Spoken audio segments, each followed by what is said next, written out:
Anthony Milcuri, you're looking a little different today. I'm a cowboy, baby. I'm a cowboy. I'm You actually got going to. I'm going to DC. I'm going to DC to wrangle up some politicians. All right, let's see what happens. Stick around. It's No Vacancy Live time. I'm Anthony. Welcome to No Vacancy Live.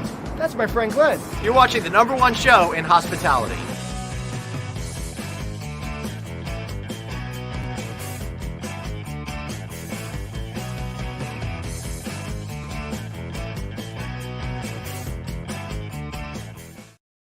I want to be a cowboy.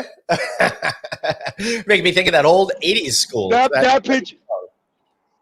What's that? That picture was taken in Cody, Wyoming. Yeah. It's one of my favorite pictures. I'm being driven up to Washington, D.C. for a meeting, so unfortunately, I can't be on video. I don't know if that's unfortunate. I call it a relief, but whatever you say, Anthony, we'll stick with your story. How's that sound? Yes, so what's going on today, my friend? All right. You don't want to sit around while I make jokes at your expense. I get it. Whatever. Well, Anthony, a lot is going on today. I'm getting really pumped up because in just a couple of weeks, we're going to be going to Las Vegas. I know you may not be able to stick around the whole week. We're going to see that new Virgin Hotel. We're going to see Resorts World. There's going to be a lot of exciting things going on. But before we get into today's interview, which I'm sure is going to be a firecracker, I want to tell everybody, hey, our good friends at Ecotech Waste are back. They're going to continue advertising with us. And because of that, we want you to support them, not just because they advertise with us, because it'll be doing you all a favor out there. Just mention No Vacancy Live. Get 10% off your first order. But more importantly, these things save you time. They save you money. The disposable garbage cans that are made with 100% recycled materials. And as your business is coming back, you don't want to spend all of that expense on labor. You're having enough trouble finding labor to begin with. Why not just use these things? Saves you a ton of time, saves the environmental waste, all of that kind of good stuff. Anthony, you ready for today's guest? I am, and I'm interested. He works for a company that bought one of the hotels that I was running. I know. Let's bring him right in. Ted Darnell, CEO with HEI's technical services and stuff, HEI management services. Ted, you're confusing because you've got like 800 different titles, I think. I don't know. Are you that title? Are you partner and CEO lodging and technical services with HEI? I'm confused. Hopefully we'll get to the bottom of this mystery. Well, it's simple. We're a series of different companies within one company. Yep. And the company that I run is what management services and technical services, basically the group that runs the hotels. Excellent. And we're going to talk about exactly what he does in just a second. But Anthony, I know you wanted to mention something. Well, I was with HEI. Actually, I was with Miller Global when HEI bought the hotel and was there from the second Mr. Mandel, who is the co-founder of HEI, made an offer to buy the hotel and went through the whole process, the due diligence process. And it was the quickest due diligence process and most thorough due diligence process I've ever been a part of. Well, that was definitely that was a time in the company when it was based on private equity funds, and Gary, who's still a partner of mine, is a very aggressive deal transaction person, and it was basically a transaction-based company that raised private capital through the endowments and invested in hotels. And you got to give Gary credit. His ability to get deals done was pretty amazing, and he was quick, and that was part of that formula to success. He got the deal done. Hi, Mr. Miller. Yes, Gary Mandel. I'd like to buy the hotel. I'm on my way to JFK Airport. We'll have to set up a meeting next time I'm in town. Can I take a ride with you to JFK Airport? Sure. Get you in the car. I get a call from Mr. Miller. HEI is going to have the due diligence team in the meeting in the hotel tomorrow. Give them everything they need. I swear to God, that's exactly how it happened. Well, I sat on the other side of that when I was president of real estate for Starwood. I sold them 8 hotels, so I've been on both sides of those transactions. So that's pretty interesting. So, So one of this hotel behind me is operated by HEI. It's a Sheraton Yes, sir. Parsippany, and I tell you, back in the day, whenever I would go out to Wyndham, which is located right nearby there, I'm like, this is such a cool looking hotel. I've had lunch over there and stuff like that in the past, and I always wondered how Wyndham never managed to get their flag on that building, because it's such a cool thing. Y'all can see it. I think it's off Route 80 or something like that, right? You can see it right from the parkway over there, which is really cool. So you guys have a lot of different properties that are pretty iconic, pretty interesting, absolutely gorgeous to look at and experience. We're going to talk about that in just a couple of minutes as how it relates to you. But what do you do exactly at HEI Management Services? What does that mean? What is technical services? Could you break it down for our 101 level audience that's out there? Well, majority of my job, first and foremost, is relating to strategy in operating our 80 hotel portfolio. And what we chose to do, and one of the reasons I joined the company 15 years ago, is the opportunity to become an urban operator. There wasn't a lot of third-party companies that successfully operated in urban markets. They were dominated by brand operators. And, I saw an opportunity that we could specialize in that. And, that was my job for the first 5 years, was building what I call the management product or the management company to demonstrate to our investors and eventually to other investors of our expertise in running a specific type of hotel. Too many people try to do everything. They have 3,000 select serve hotels and 120 or 150 full service hotels.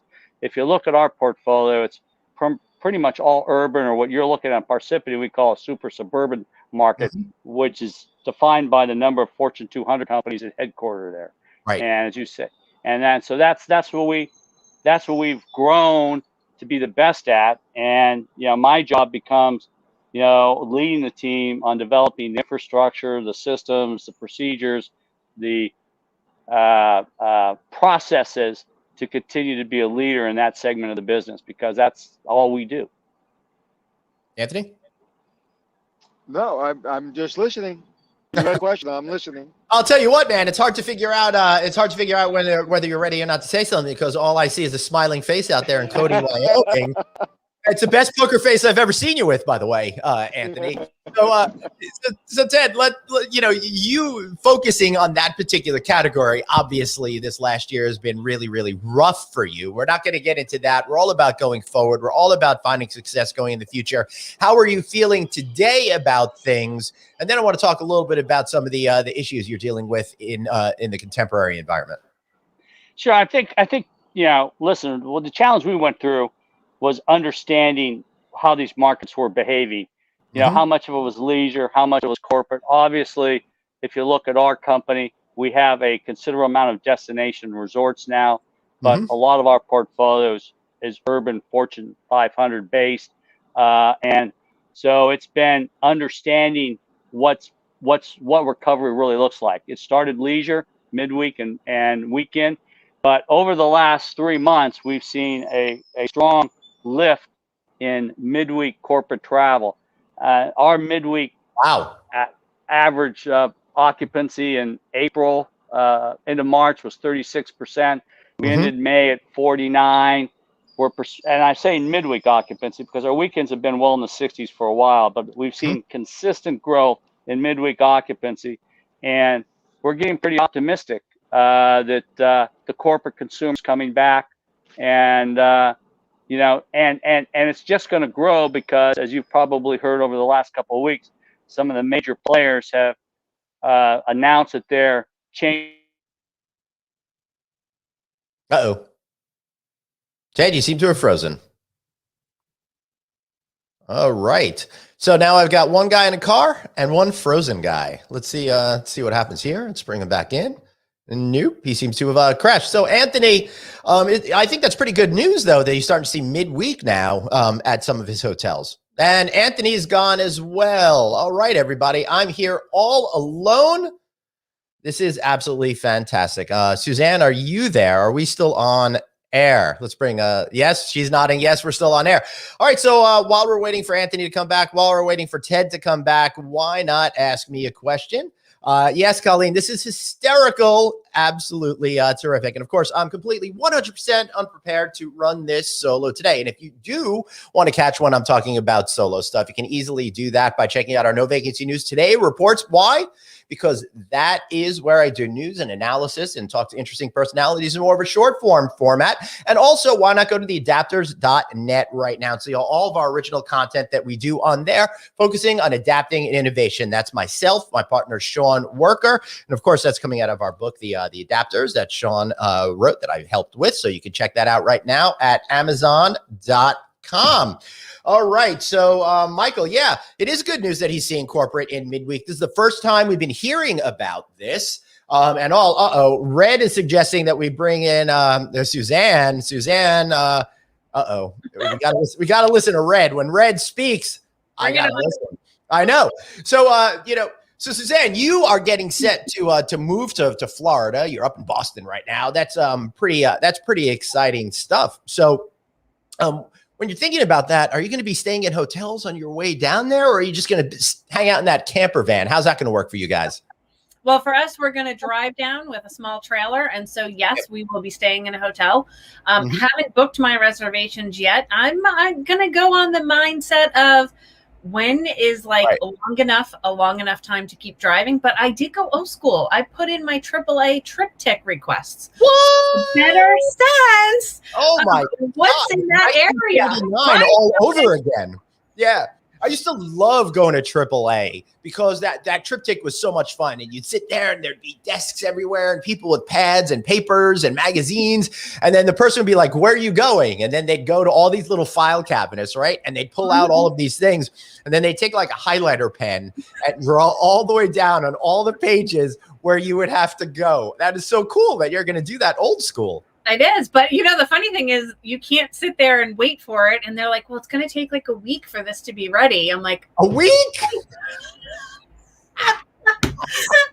It's so funny. But I figured because my son is going to be 6.5, it'll be good to keep us. It'll be 16.5 once you get that triptych in. He might be 7 by that time, but it'll be fun. And then my camper will be hauled down on its own by a gentleman from Florida, Ray, and he'll meet me down there and we'll set it up in our campground, and that'll be my home for about a month. Right. That's pretty awesome. So I wonder if we're ever going to see Anthony or Ted again, but it doesn't matter. This is actually a dream come true for me. I get to host with Suzanne, who is totally unprepared, but thankfully willing to sit here with me for a couple of minutes. I don't understand why people don't use GPS these days. Don't worry. I will have my Waze app on. That is not a problem. But that's because I haven't booked reservation for hotels. So that, like, as I, switch over to be passenger once in a while, I'll be like, okay, now I know where I want to look, as opposed to just waiting for the blue signs. Yeah. The difference, though, between the technology of today and the technology of back in triptych days, where the only thing you could do when driving down I-95 south to Florida is take a look at signs for south of the border, right? Every 5 miles you would see this sign, big billboards for south of the border. You got to stop at south of the border. I don't know how many of you folks out there have ever seen the billboards that I'm talking about or stopped at south of the border. I got to tell you, it was so exciting following billboard after billboard after billboard, state after state. And then you pull into the thing and you're like, oh, really? A little bit of a letdown. Yep. Well, I know Colleen has asked where I'm headed. I'm headed to the Treasure Coast. I'll be in the Vero Beach area.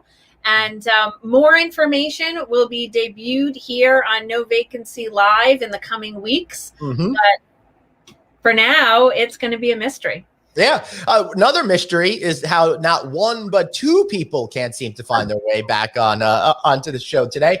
All right. So let's, again, guys, ask your questions of us. Michelle is asking, what are the – oh, wait. Here, we got somebody. Yay.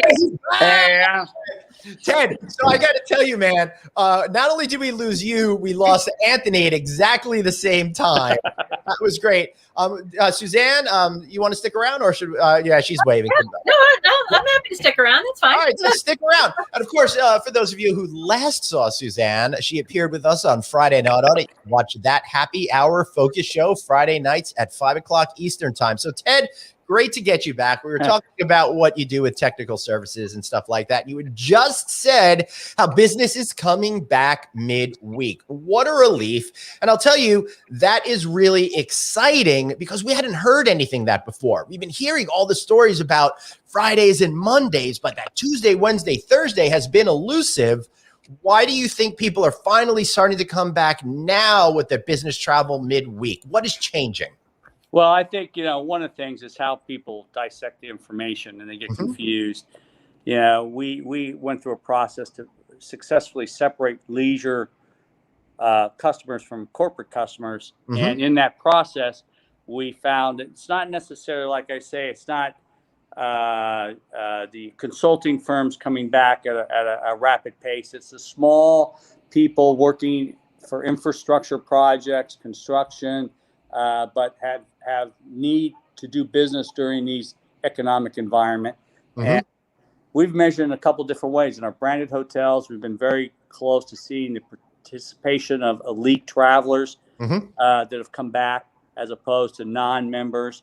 And we've seen that get as high as 65, 70% midweek. Wow. Like I say, we're expecting in June to break a 50% midweek occupancy. We were at 48 in May. We're on track. Our booking pace for midweek occupancy is the highest it's ever been. Amazing. But most importantly, again, it's looking at the channels and the customer profile that's coming through. And it's definitely, there's business. People are coming back to have to do business, and they have to do business in a couple of ways, obviously on projects and market share. They got to go out and meet their customer again. Their customers are allowing them to come to the office. Their customers are allowing them to have dinner. So there's all kinds of positive signs. I told our guys, and anybody that knows me knows I'm obsessed with this data. I analyze it constantly. We gather in a very effective manner, and I feel very confidently that the knife has hit the ground and we're bouncing back up. And I think that's going to continue certainly through the rest of this year. That corporate, 50% occupancy is not exactly celebrating midweek, but we're running 60s on the weekends, and that was exciting. But that's 2 days a week. Success does not come from 2 days a week. No. Now we've got the other 4 working for us. And that's right, Ted. And while it may not be reason to celebrate right this very moment, I think it's a sign of things to come, of the positivity that we're going to see as we get back. It's more of the corporate travel season. I think after Labor Day, things are really going to rev up. Ted, you've been in this business long enough to know how people are going to behave, right? So I think corporate business is going to come back because pretty quickly, companies are going to realize that their competitors are getting back out there and doing stuff. And then I think at that point, it's going to be all bets are off. We're back in the game. How do you see it? I agree with you 100%. I think we forget that the corporate business is the marketing sales folks, and they can't afford to not be out there meeting their customer and being in parity with their competitor to maintain that share. Right. I'm in the same way. I have, we have a base of, 50 some owners that are our customers as we look at the world. And, it's time you got to get back out there. People are tired of Zooming. They want to regain and rebuild relationships and figure out a way to do business together as we, start to see this recover. And people are, in our business and other business, people are eager to do business. They are eager to get out on the road and do business again because they know, they want their company probably took some kind of negative impact. They want to regain where they were, but more importantly, it's what they do.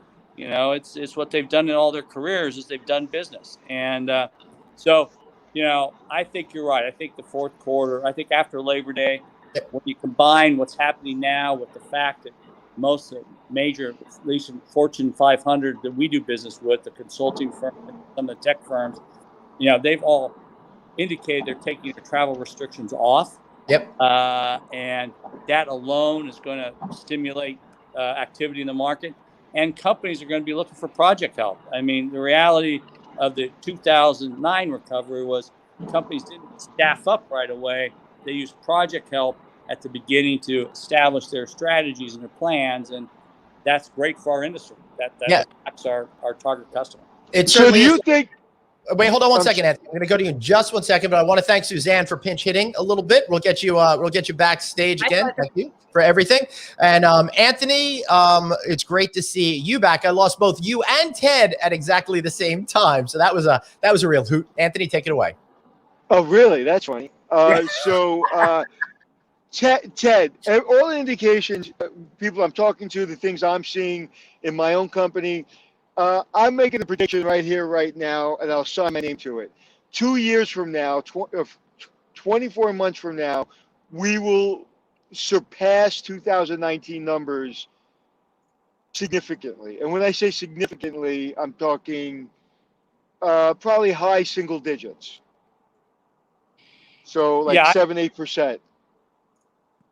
I think that's absolutely true. I'd agree with you 100% on the transient side. I think group might take a little bit longer, and we look back on a great strategy 2 years ago about specializing in a particular niche, urban hotels with a group component as opposed to select serve, and it may not have been the smartest strategy in this thing because transients certainly come back faster than group. I think that's a little bit of an unknown in your prediction compared to maybe what I see is that's less predictable. And, we did, 35% of our occupancy in 2019 in the group segment. Group segment's coming back, but it's more association stuff. It's SMERF association. It's not that, that corporate group hasn't really reestablished itself yet, and when we do have it's very short term.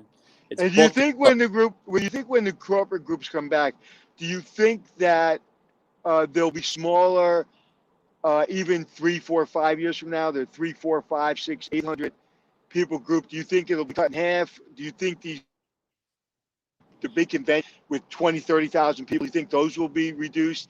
How do you see that? Well, that's a trend that was going on before. I mean, and I see that continuing. We're definitely seeing that companies see a need to meet. They've learned that these products like Zoom and Meets and all that stuff doesn't necessarily accomplish all your networking and training needs, but they're meeting more efficiently, smaller groups and faster meetings, maybe a day and a half as opposed to 3 days. But they're definitely going. I think there's no doubt that market, which was growing in 18 and 19, is going to continue. The big, citywide conventions, that was always driven by a little bit of a social element. Not necessarily frequent business traveler. That's a business we've been in a little bit on the edges with a few convention hotels, but those have a tendency to be shrinking. And I think you're going to need to be in the immediate rim. We call in the first 5 hotels outside the circle around the convention center to really participate aggressively in that market. But I think the small corporate group is going to come back. I think these spheres is going to be replaced with other mediums. They just can't replace. They haven't been able during the pandemic to replace that need. We're seeing that already. We're hearing that from our customer. And so you have 2 things going for you. You've got that transient customer that needs to meet to grow their business, and you got that group customer that needs to meet to communicate to their organization what their goals and objectives and their strategies are.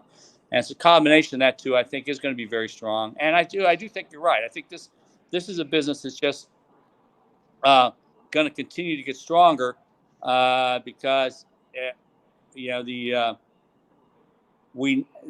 customer has a better knowledge of what they need to accomplish out of travel, and they're making it more efficient, but they understand it's necessary for the success of their business. It's a component. If I had a business right now, we had a lot of salespeople, they would be out first, and their number one objective would be to steal everybody's business that's not getting out in the field. Yeah, because I think that there's an opportunity right now to really get out there and to take your competition's business, because when you're sitting having a drink with somebody, it just feels different than when you're Zooming with somebody. I cannot agree with you more. Like I was saying earlier, I find myself, that's a big part of my job right now, is to go out and do the same thing with our customers. But, the transactions that we've done over a glass of wine, I entertain oftentimes in my house in Key Largo, are quite significant. And they are based upon a personal relationship versus something you can't do over Zoom. You can't get to know somebody. You can't talk about their family, their kids, their hobbies, the things they like to do, because everybody's so planned. I have 30 minutes to talk to you. So they're trying to get in their 30-minute pitch, and then it's over, right? And there's a difference between talking to somebody on Zoom and say, hey, here's my cell number, call me if you need me, than having a glass of wine with somebody and say, here's my cell number, just text me or call me whenever you need me. You easily make that text or call when you've met somebody.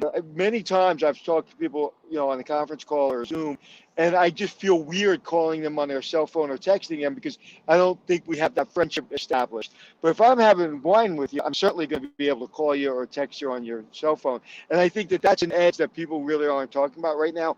Get out there, get in front of the client, because if not, there's great opportunity. Because if not, the first person out in the field is going to win, in my opinion. Yeah, it's a market share game. And not only in our business, but in other businesses. And smart businesses are realizing getting out gives me a market share edge. I totally agree with your prediction and the need. And I think companies are learning that. You don't need to lose much business till you realize I screwed it up because I lost that relationship. And they have to start over again. I've had relationships with people I've known for 20 years, but we haven't interacted for a year and a half. So they've lost a little something. They're not the same.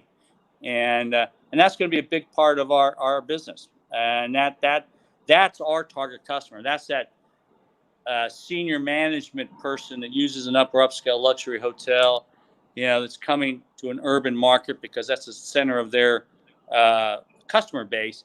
That's our customer. And that's the customer we're seeing already starting to come back. And that's encouraging for us. I will tell you that a year ago, I would have said we were harmed by not being in tertiary markets and select serve, but I'll tell you today, I really like the space we're in, and I think we're going to continue to expand in that space because there's really nobody else that, talking about customer positioning, there's nobody else that is exclusive to this space in the industry.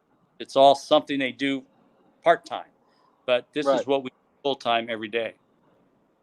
Yeah, that makes a whole lot of sense to me. And the companies that have a strong focus right now, I think, are the ones that have come out bigger, stronger, more bold in the future.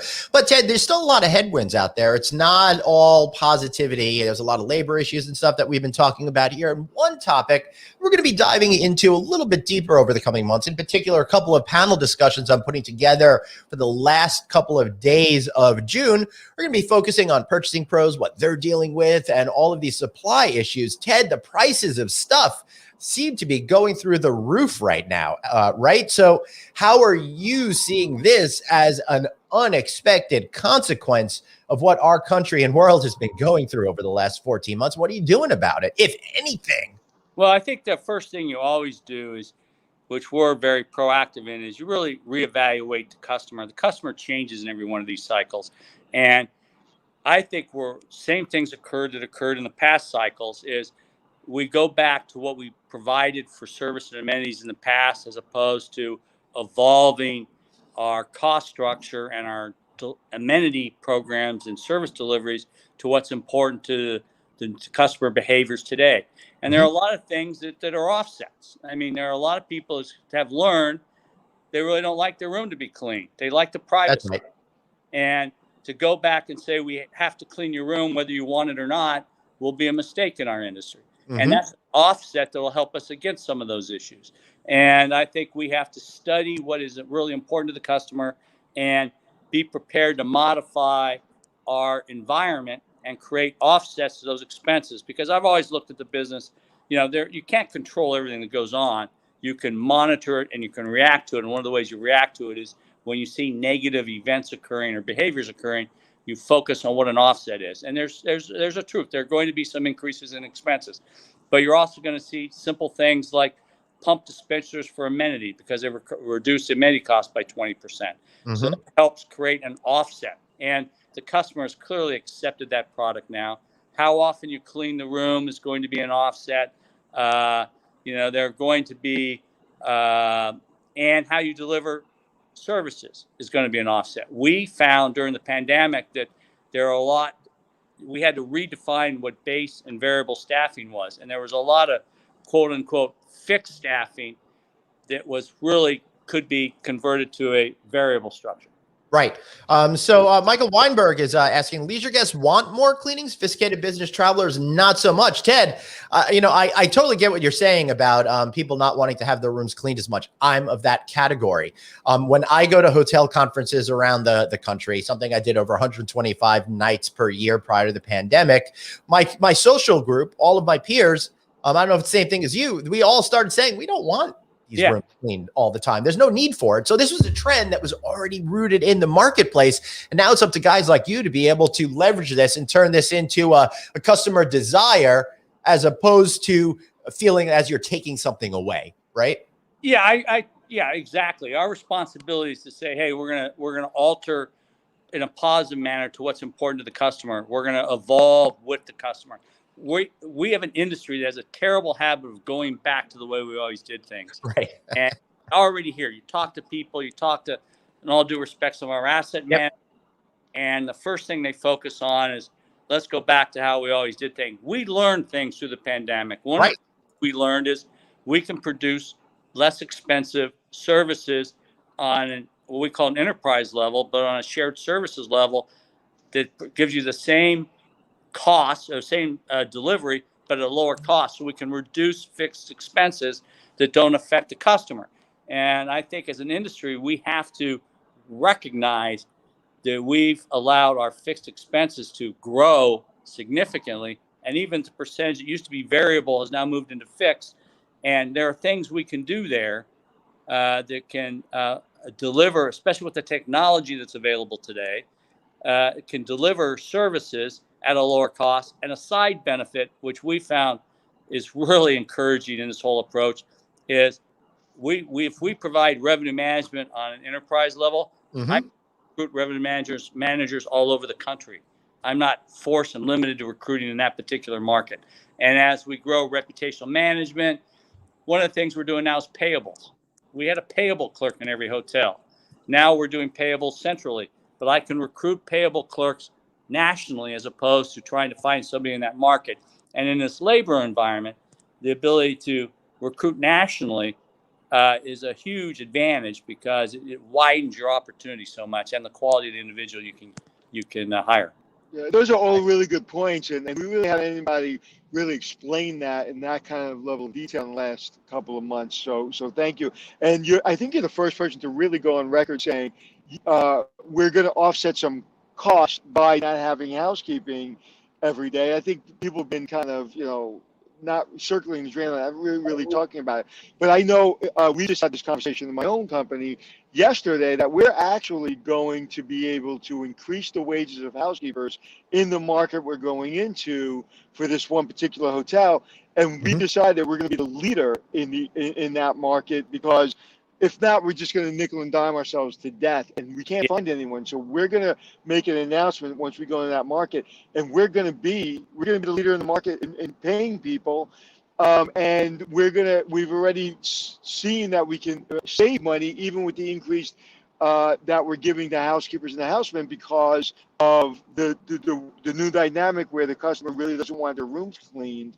And also, one of the great things about what's happened, well, I can't say great things, but one of the things that shifted is when people have been home for a year and they haven't been cooking every night, they've been doing Uber Eats. So even the people that weren't used to going to a hotel and ordering Uber Eats, they're more used to going to third-party delivery services in a hotel, which really helps us on maybe we don't need room service in that 4-star hotel or a 3.5-star hotel. Maybe we don't need 3 restaurants. Maybe we just get away with 1 restaurant, because people are getting more comfortable with getting food delivered to their hotel. I'll be the first one to say I never ordered food to my hotel room before the pandemic. Now I've done it probably 10 times.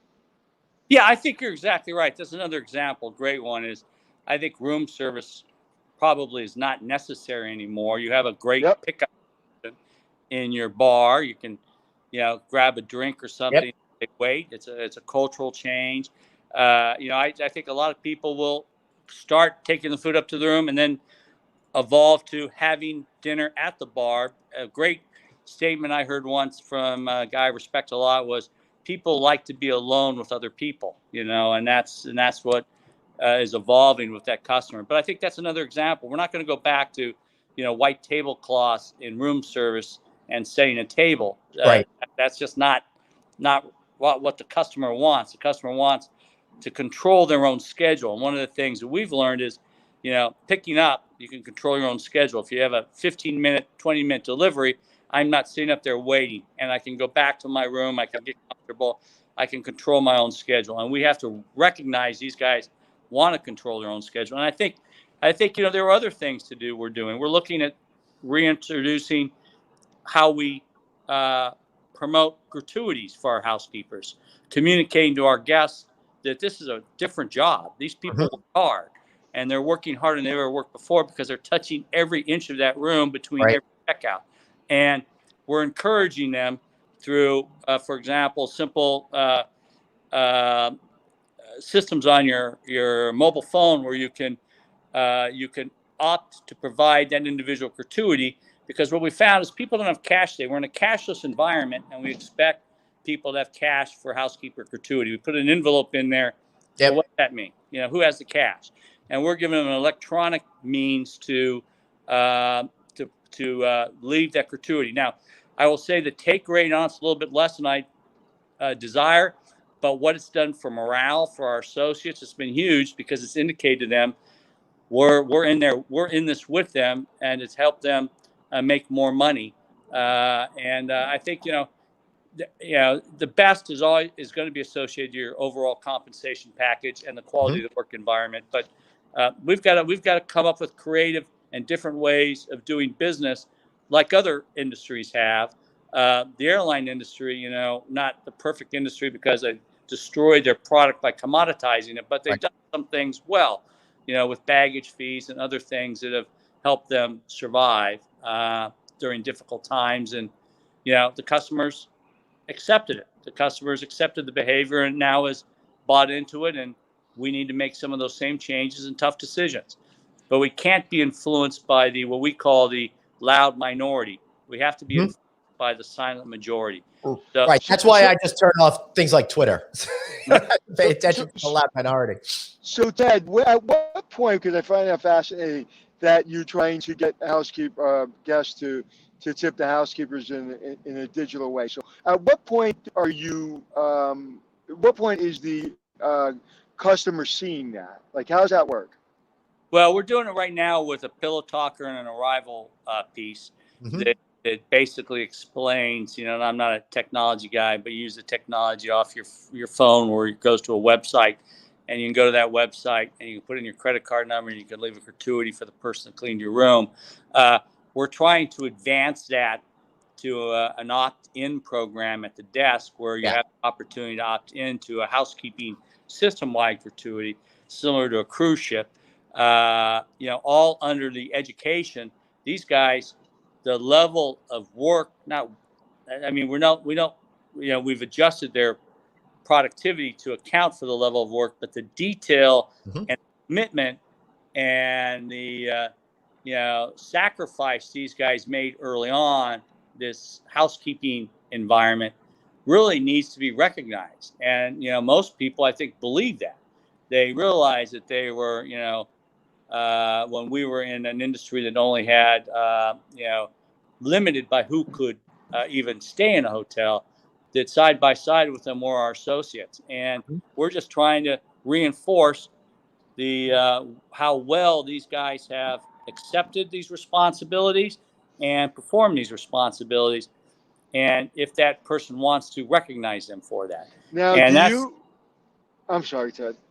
No, I was just saying that's the next stage of seeing what the opportunity is. Right, and everybody knows resort fees, are controversial. I was actually one of the first hotels when I was at Nickelodeon Resorts in Florida to come up with a resort fee. So we've all talked about that to nauseam. But do you think there'll be a cleaning service fee at some point? Do you see anybody incorporating that right now, and that money going directly to the cleaning staff? Has there been any talk about that at all that you heard of? I think there was an opportunity to do that, but I think, and I'm going to make a comment here that's probably not the smartest for my relationship with the brands, but, everybody allows the brands to influence the industry when, in fact, the guys that own the real estate should be have more influence on the real estate. And the brands push back on that approach early.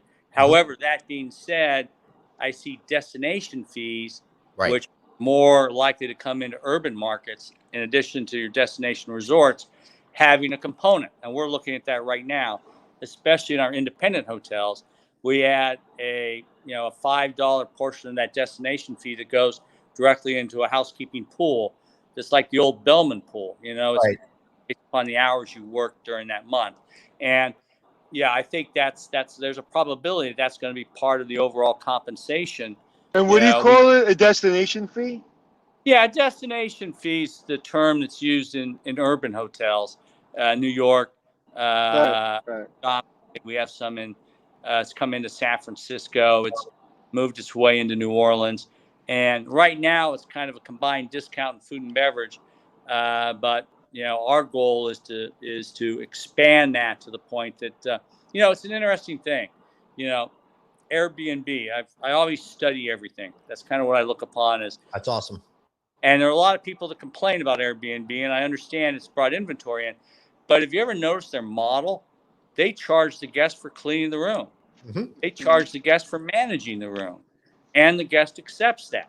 So, there is something in their model that we need to study as an industry rather than just, objecting to the fact that it's more competition. And I'm not suggesting it's not. I'm not saying that, it's necessarily going to be the best thing ever happened to the industry, but there is something to be studied there and learned by how they've approached it, that the owner doesn't pay these fees. The customer pays these fees. What was your reaction?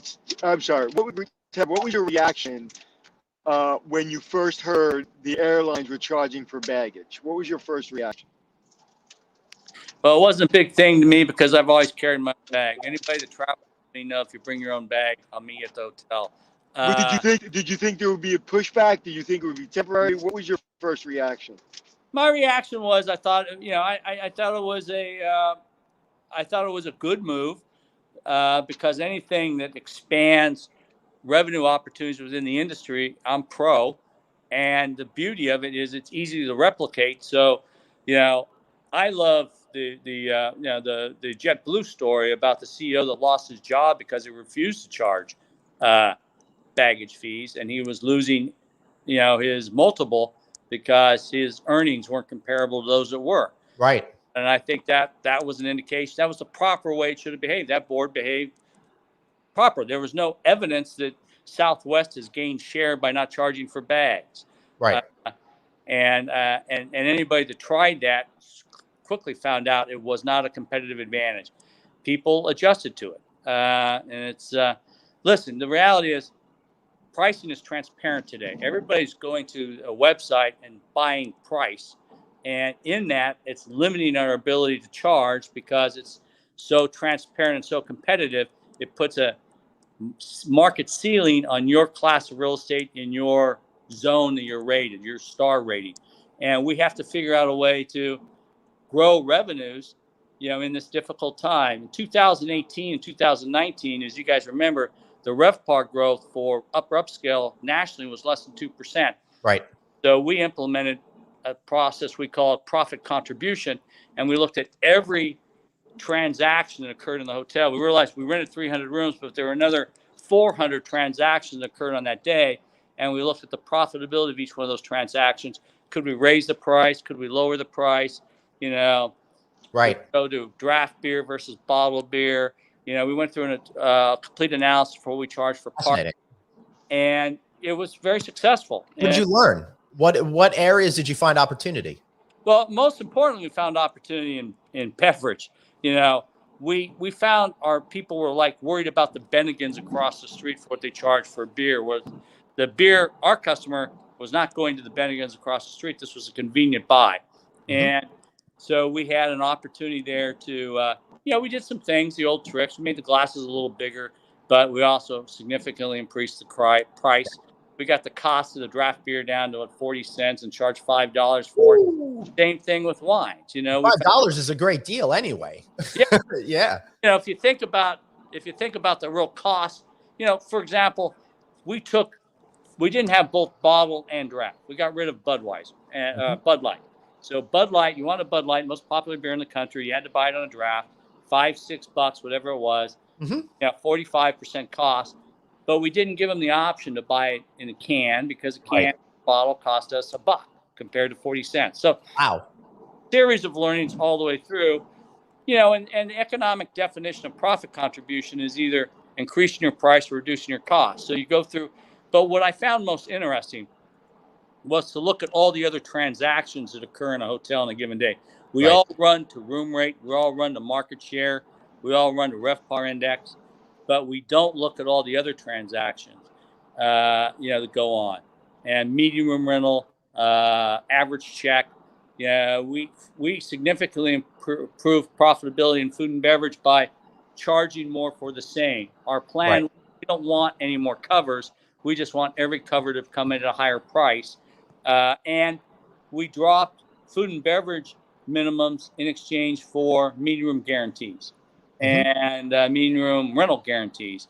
People still have to program their business. We still got the food and beverage without the minimum, but they accepted that trade. And that, again, was contributing to our profit contribution approach, that if we improve medium room rental, we can make food and beverage. I mean, food and beverage today needs some help. It needs high average checks. It needs some fees. You know, it needs some help because it's an expensive, especially as you know, with your background, it's very expensive. I mean, it's a tough business for a hotel because we have to do it 24 hours a day in a lot of our hotels, where a restaurant gets to adjust their hours to when they're busy. You know, it's interesting, getting back to the airline charging for bags. My first reaction was kind of like yours. It's like, it's about time, but also, it's scary. But you have no choice. Like one expense, back in the day, airlines were going out of business every 5 seconds. Now, when was the last time you heard that they were going out of business? So it was a good, and most of it goes to the bottom line. So it was a good decision. And also, the customer is not going to travel because you're charging them for bags. So, across the board, I think it was a good decision, and it really, really helped the industry, and I think helped the quality of service. But all the things that you're talking about are really that I don't really hear a lot of leaders talking. I mean, you're really talking. You're very transparent, so I appreciate that. You're really, you really understand that you don't understand that a lot of people don't understand that you just can't increase the average rate, right? How many times have you heard that, Ted? It's like, well, stop resort fees, stop destination fees, stop this fee, stop fee, just increase the average rate 5%. And you and I can give a PhD class on why that doesn't work. But people ask you that every single day. And it just doesn't work. And you need these resources to keep your business alive. Employee costs are going up. Technology costs are going up. Real estate taxes. It's just you need to get the money. And again, once you add it to the average rate, there's a different flow through to the bottom line than if you're adding these other fees, which again, nobody wants to add them, but you're trying to keep the hotel in business and you're trying to keep people employed. You know, I think the biggest difference between us and the airline business is the airlines are the business. They own the planes. Yep. The luggage fee kept them in business. I think, sometimes the segregation between the brand, the manager, and the owner has not necessarily benefited our business. As you guys know, renovating a room goes up every year. That benefits the brand. I get that.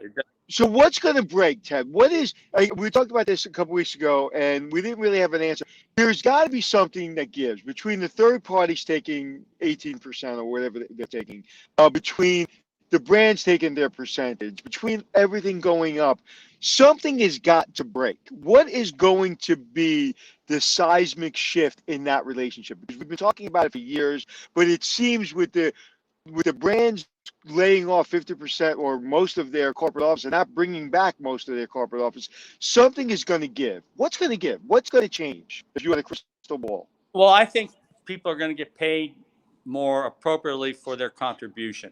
For example, you use OTA as an example. Okay, so let's say you're paying 15% to Expedia for an OTA room. Let's say you're independent, you're paying 18%.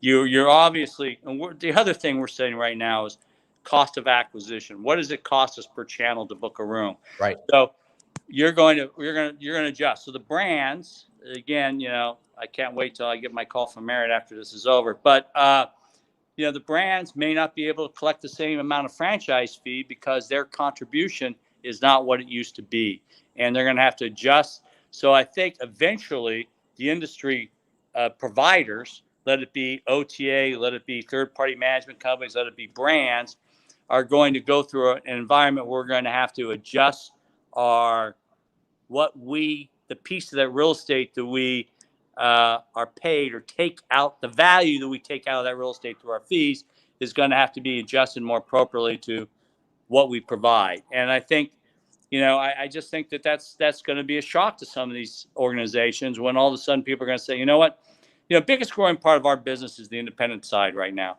Right. And it's been that way for a couple of years because, the ability to make our own decisions, the we call them the eyeballs and the OTAs, some of the charges, like you say, the destination fees. You look at this and we're not getting the same average rate as a brand, but when you add in all of I'm collecting and my profit per rented room, it's still pretty damn high and it's competitively. So I think the wake up call is going to be when the industry starts to say, we're going to pay you now what we think is the value of your contribution. And unfortunately for my business and the management side, they somewhat started with the management business, Right? Because they think of us a little bit as a commodity, but that's okay. We'll survive that. Hopefully the market will speak for itself and the better companies will be rewarded. But I think that's going to go across the whole industry. I think every provider to the real estate owner is going to have to adjust their bite of the apple to their actual contribution. And personally, the sooner we do that, the better the industry is going to be and the healthier the industry is going to be. And I like to remind everybody, healthy owners is healthy industry. Right. We're in the real estate business and we all have to work to keeping our associates happy and motivated, and success for our owners is going to build our industry. But that's you also see, I'm sorry, go ahead. That's also the challenge, Ted, because we're in the I society, not the we type of society right now. So all the individual stakeholders are going to always fall to the fault of looking out for themselves, even if it's foolish long-term play. So I love that you're out there. You're talking about this. We need to have a conversation with it, but I think we've got to do a lot of work to get people over the hump in order to be able to get on your page. Yeah, it's I agree with you. We have to talk about it. We have to, and it's just not trying to take away. It's not trying to hurt anybody's business plan. It's just adjusting their compensation appropriately for their contributions. Agreed. And I think we have to speak in that way, that we're not trying to hurt a brand. We're not trying to hurt anybody. We're just saying your value of your contribution is X, and I'm going to pay you X. Right. And that's fair. And that's and as we start to do that as an industry, people will start to price from the beginning to the value of their contribution rather than to what was traditionally charged. This traditional approach to our industry is killing us. We can't go back to doing how we did business before in every category. Right. You think in the next couple of years, you're going to see some of these big management companies, I'll leave you guys out of it because I don't want to get any more trouble than you need to with the brands. But some big management companies just saying, you know what, our brand is pretty good among owners and it's getting some recognition among guests. We're going to start pulling brands off of all our hotels, and we're going to now, run our own hotels and our management company is ABC. It's ABC Management Company, and we're not doing any more brands. We know how to run hotels. We know how to asset manage hotels. We know how to deal with the third parties to ensure that we get the right price at the right time. We don't need the brands anymore. Is there any way that would ever happen? Well, I think it's going to happen more from the big owners. I think you're going to find some of the owners, maybe the public REITs, are going to grow more and more confident in that they can have the same EBITDA result without all the long-term commitments and giving up so many rights. And Yeah. I think you're probably starting to see that a little bit today, that they're starting to experiment. And if you look at even the acquisitions of the public REITs, they're doing more and more independence than they've ever done before. They're Yeah, not, I see that. I see that with somebody I'm very close to in the business. I see and they just don't want they're buying up. Mhm. to buy the branded hotels because they like control over the renovation. They like when to put the capital in, where to put the capital in. And I think the contribution value, like I said earlier, isn't as high as it used to be with some of the brands all in. I think they still contribute. I think loyalty programs in many markets are valuable. And I think those will continue to impact people's lifestyles, so they're not going away.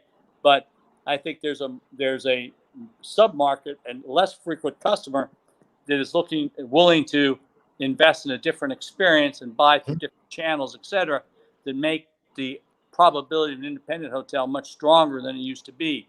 I think soft branding came out in the 80s when things collapsed, but soft branding didn't grow in this last cycle anywhere near what had happened in the past cycle. So I think, I think people are getting more comfortable that you have a good operator. Exactly what you said. You have a good operator in there that understands, market penetration and the tools that are available to them today, which didn't exist in the independent world 5 years ago. You had to go to a brand for technology, but the technology that's available today is equal to that most brands deliver to you. So the independent guy has the tools that was part of the advantage of the brands. And I think I think there's going to be a place forever in certain markets for a brand. I'm not suggesting they're going to go away. I'm just suggesting over time they might be repriced and more appropriately for their contributions, which then will help the value of the real estate, which will hopefully bring more investors, either public or privately, into this industry. Because even if it's just renovating a hotel, any investment in this industry is good for this industry. It strengthens it for all of us. We should all be about bringing investors in. It shouldn't be all about, the I, how I going to maximize my earnings other than we attract capital to this industry. We're all going to make money out of it. Some way we're going to make some money, more money than we make in an industry that's unattractive to capital. Anthony, we're just about at the top of the hour. I think we got to start wrapping up. Do you have any final thoughts before we get some from Ted? It's just very interesting because I think the pandemic really exposed, and this is a brand bashing session, but because brands are very important and they're very good, but it exposed that when push comes to shove, the owners are holding the bag because they can't lay off 90% of their team unless there's no business. Whereas the brands immediately said, okay, we're basically shutting down to some degree, and we're going to lay everybody off. And the owners were like, we may lose our hotels. Thank God a lot of them didn't lose their hotels, but I think it really exposed that relationship. So it'll be interesting to see what comes in the future. It was an absolute pleasure and an honor to talk to you today, and I think you really gave some fresh perspectives. Yeah, something we've been needing for a while, Ted. So thank you. Any final thoughts from you, sir? No, I can't agree more that we have to take these learnings for the last year. The pain we went through needs to evolve into some gains. And, I think ownership community is going to have to be an important element of leading that. But to miss this opportunity would be a huge loss. We learned a lot. We need to apply what we learned. We need to evolve with the customer, and we need to stay focused on return on invested capital so that our industry can thrive and be successful. It's not about beating the other guy up as much as it is about the success of the industry. Beautiful. Ted Darnell, thank you so much for being here. We really appreciate you. Yep. Thank you, Thanks. sir. Thanks for bringing us a breath of fresh air. We'll have to have you on again soon, and I'm sure I will see you at Alice and other places on the road. Thank you so much. Absolutely. Take care. Wow, that was really cool, Anthony. It was so great to get a different perspective on things. Now, interesting comment. Alberto Santana says he believes that loyalty is going to be on sale like never before. Many business travelers have points that are expiring or have expired. Do you think this is an opportunity for brands to capture new customers like never before? I think brands are obsessed, especially hotel brands, obsessed with capturing new business because all the brands are so aligned in their products that that's all they're obsessing about. So I don't think it's going to change much because I think they've been, I mean, how many loyalty members does Marriott have now that Starwood came over? I mean, how many hundreds of millions? It's crazy. Yeah. So, well, that's the thing when they say they have all these loyal customers. How loyal are those customers? What percentage of the a billion, gajillion, million that they say they have are actually booking hotel rooms? I'm always curious about that. There's a lot. It's a pretty big percentage. It's pretty. I know. In fact, some hotels if you're going, percent, right? You know what's that?